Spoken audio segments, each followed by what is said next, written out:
Les éditions Tellem présentent un enregistrement intégral de En guise d'appât de Linda Laplante, lu par Julien Chettel.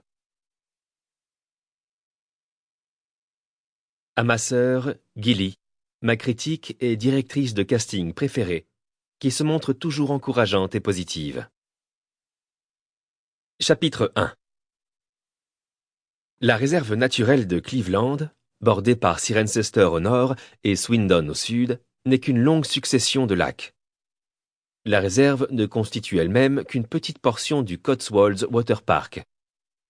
Cet ensemble regroupe plusieurs centaines de bassins et d'étangs, pour certains aménagés à l'intention des amateurs de pêche et de sports nautiques, reliés entre eux par des pistes cyclables et des chemins de randonnée.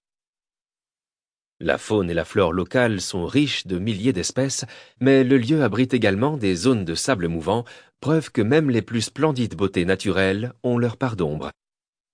Jamie et Mark parcouraient régulièrement à bicyclette Spine Road, colonne vertébrale de ce puzzle aquatique. Ils pêchaient, observaient le ballet des skieurs nautiques, quémandaient des canettes de soda à Waterside Café. Ce jour-là, leur attention se trouva distraite par la vue inhabituelle de plusieurs dizaines de corbeaux à la surface du lac.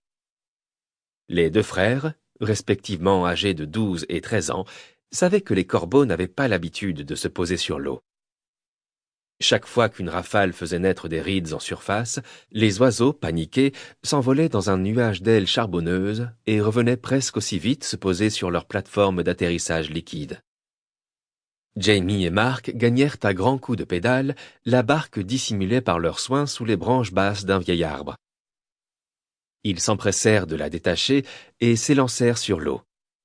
Mark, le plus vieux et le plus fort, ramait comme à son habitude.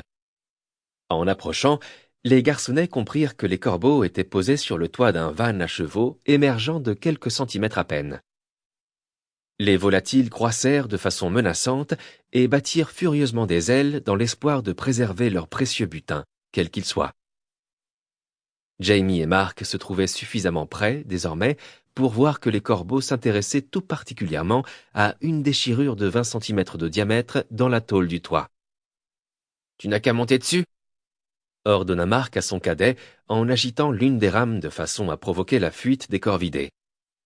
Ceux-ci s'égaillèrent en soulevant dans leur sillage un nuage nauséabond qui obligea les deux gamins à se boucher le nez. Jamie, au bord de la nausée, refusa d'obéir à son frère. « Mais si ça coule !»« Fais pas l'idiot !» le sermonna Mark. Sample complete. Ready to continue?